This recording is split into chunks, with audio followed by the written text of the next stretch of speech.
I've played in 3 World Cups and I've been part of, other World Cups as a fan, and I've never seen an atmosphere like this before. I think that it says a lot, when you see the amount of families that are here that are enjoying this tournament, and that has been an incredible thing to see. It's what the game should be about. I've always spoke about this game being for everybody, being for families being able to come to these games and feel safe and enjoy, everything that's going on the field.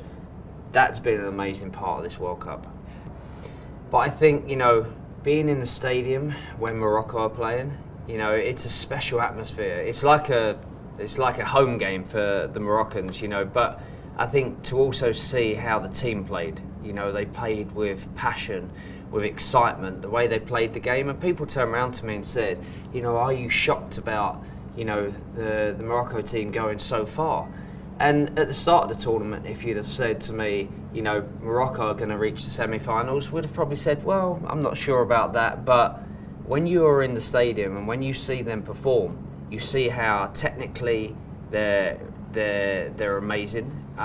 They play with passion, they play with excitement, the way they pass the ball around. They're very comfortable in just playing around with the ball in the defence, and that says a lot about the team and the level of the team. So I think being in the stadium when you see the Moroccans play, the atmosphere was incredible. My favourite game of the tournament, I'm going to have to say, was the Argentina-Netherlands game. For me, that game had, as a football fan, it had everything. It had the drama, the penalties, the level of play from both teams was exceptional. The fact that I've been able to walk around and meet so many different, fans from different countries that are supporting different teams and different players. You have people from Saudi that are congratulating the Qataris on this World Cup. You have the Qataris that are congratulating the Saudis on their performances. We were all shocked at that game where Saudi beat the Argentinians, but where I don't think I've ever seen countries come together like we've seen in this World Cup. We have seen when the Moroccans have gone as far as they have done. You have the Qataris that are celebrating it. You have the Saudis that are celebrating how far and how well the other teams from these different regions are playing and performing, and that is a special thing. I don't think I've ever seen that before. I think for me personally, yes, the level of play has been incredible, and I said this at the start of the tournament. Before the tournament started, I always said that a World Cup at this point in the season for players, people said, is it ideal, isn't it ideal? I always was a supporter of it, just because I feel that, past World Cups that I've been part of, I've gone from a long, grueling season into a World Cup. And of course, you have some kind of exhaustion, mentally and physically. I knew that these players were coming into this World Cup, and once they were into it, then the fitness levels and the energy was going to be a lot higher, and the level of the games were going to be higher, and that's proved right.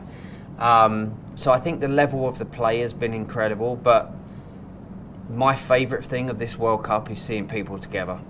Is seeing fans together, is seeing young children, from England, integrated with the fans from Morocco or Saudi and celebrating their success. I don't think I've seen a World Cup like this before. I don't think I've seen fans come together like this before. I'm not sure there's going to be another World Cup where you can go and watch 2, 3, 4 games in one day. I don't think that's ever going to be possible again. But it's been a privilege to be part of that.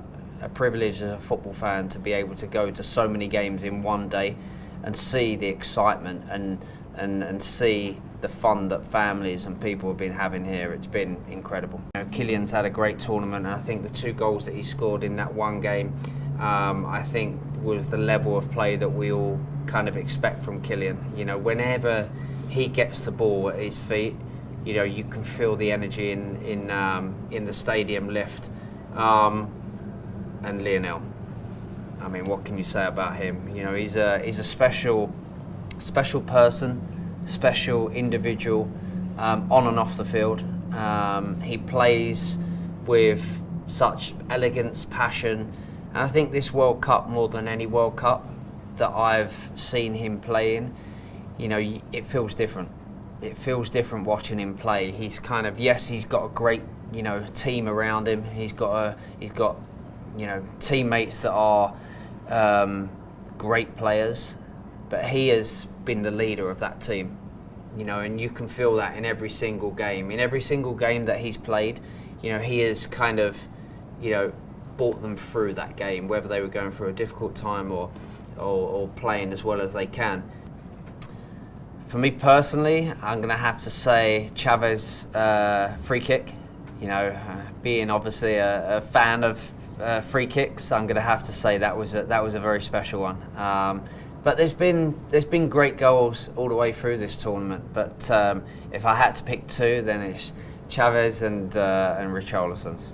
Well, I think that's the exciting part. Like I said, we have got players that have been part of this team now for many years, and they're only 26 years old. You look at the quality of Bukayo, and then you look at the quality of Jude and the players that we have coming through in our country.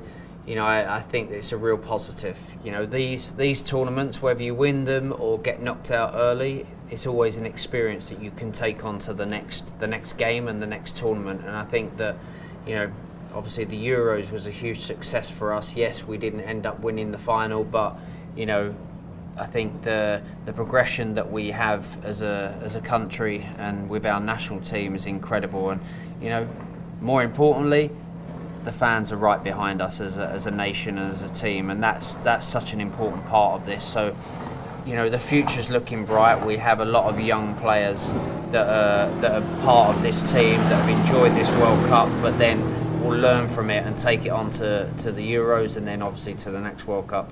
I think my message to them, they don't need to hear a message from me, but I think obviously my experience of being knocked out of competitions before, it takes a while. It takes a while to just kind of process and to look into why we didn't go further as a team and whether we performed well as individuals. But I think that they're going to take a few, maybe not a few weeks of rest now because they're straight back into their seasons. But I think like I said, they can be proud of themselves. That's all kind of they need to hear right now. They can be proud of themselves as a team. The way they've conducted themselves, the way they put everything into every game. I think that's an important part for fans to see, that they go into every game and they give everything, because that's what you want to see as a fan. You want to see them wear that Three Lions shirt and you want them to give everything in every game that they play in, and that's what this team does. So, yes, it's disappointing. Yes, there's heartbreak. Yes, it takes a while to get over these tournaments, but they will.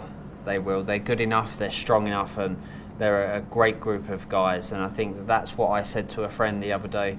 When I was lucky enough to be invited down by Gareth, I came away from, seeing all the players and spending time with Gareth and the will to want them to do well. And I think that generates through the whole country.